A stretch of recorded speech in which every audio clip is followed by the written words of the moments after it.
Claire's Knee is the best looking and most complex of Eric Rohmer's early films, which is really saying something. Jerome, a middle-aged guy who's about to get married, goes on vacation in Haute-Savoie near an old flame, a flamboyant writer named Aurora. And can I just start by saying they make Lake Annecy look like the most gorgeous location on Earth. It would be impossible to imagine this movie in black and white like Rohmer's earlier films. The lake and the hills just vibrate. Lake Annecy makes it impossible not to be in love, and everybody in this movie is in love with somebody. Jerome is enjoying his last few days of bachelorhood before the wedding, and though he admits he's lost all interest in women besides his fiancée, he and Aurora seem kinda cuddly. The movie is full of telling little flourishes. As Jerome shows Aurora around a mansion, she points out a tacky fresco of Don Quixote and Sancho Panza blindfolded on a wooden horse. In the novel, Quixote becomes famous for his crazy escapades, all built around believing that romantic literature like the Orlando Furioso is real. Rich people and writers begin to amuse themselves by indulging Quixote in his fantasies. One family stages a magical journey to a faraway land, while Quixote is blindfolded, completely duped into believing he's really on a magical flying horse. If your writer friend singles out that image of Don Quixote, and then proposes you should be a test case for her next novel, run away.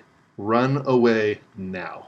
The writer sees in Jerome a perfect guinea pig for her next novel about an age-inappropriate relationship, and so she puts him in awkward situations with an amorous teenage girl named Laura to see what the results are. I will say that the age difference here is really gross to me as an American, but the film doesn't celebrate it. This isn't some naughty movie like Blame It on Rio or Lolita. Laura has a strong mind, and while she admits she's fallen for Jerome, she refuses to have a physical relationship with him, and nothing much happens. Jerome, however, gets sucked into the author's game, becoming fascinated by Laura's stepsister, Claire. Claire is older and more beautiful and is dating a real jerk. Jerome watches the young couple, and he gets obsessed by how the awful boyfriend touches Claire's knee. By chance, he catches her boyfriend lying and cheating. That afternoon, Claire and Jerome get stuck together during a storm, and he tells her what he knows, and it breaks her heart. And as Jerome is comforting Claire, he touches her knee. To his own surprise, he's being supportive and not creepy. Happy to discover his own inner decency, he leaves town to get married, relieved to be done with his age-inappropriate desires, and happy that he helped a girl dump a bad relationship. But as soon as he drives off, Claire hooks back up with the boyfriend.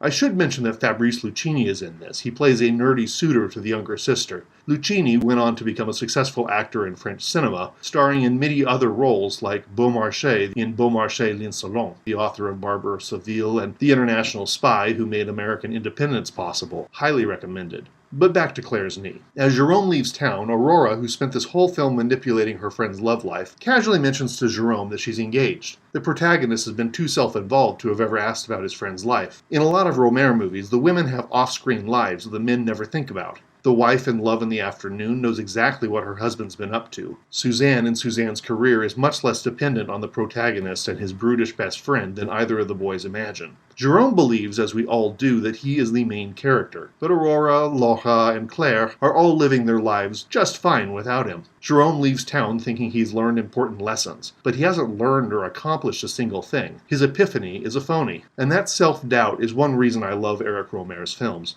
He's looking deep into the mirror and recognizing that his brilliance doesn't encompass the significance of the lives that he encounters. His heroines' lives are opaque to his heroes. Anyone can talk all night, but they probably won't get what's being said to them, especially not if they're self-obsessed. Claire's Knee is far better than the synopsis of the plot would suggest. The most interesting characters by far are the teenage girl who falls for Jerome but won't do him, and the mysterious Machiavellian writer behind the whole story. Claire and her boyfriend are pretty straightforward. They follow societal roles, and they survive on being attractive if dull. Jerome thinks he's clever, but he's really just an ambulatory tool. There's two other characters, though, who never appear on screen. Eric Rohmer, who's spinning the yarn, and you, his listener. By giving us just a little bit more information than Jerome has about what's going on, Rohmer puts Jerome's point of view into question, and it asks us to wrestle with the issues. Is Jerome a creep or just a well-meaning guy manipulated by the women around him? Is Aurora sadistic or just playful? If Claire and her boyfriend really want a dreadfully dull, hackneyed relationship, isn't that up to them? The most likely happy ending in this won't happen for years. Laura is smarter than her suitors, and is actively working out what she wants from life. She's the most likely to have learned from this lazy summer of boating and hiking and tennis. Funny aside, in Rohmer's next film, Love in the Afternoon, there's a fantasy sequence where the protagonist imagines he has magic powers to seduce any woman. His fantasy successes include cameos from the female characters from several earlier Rohmer films, My Night at Maud's, Claire's Knee, etc. But when Laura shows up, she turns the protagonist down flat. It is definitely the same old Laura. Rohmer is recognizing that if Jerome and Claire are both headed into standard French marriages, Laura is quite likely to find a soulmate in her own good time.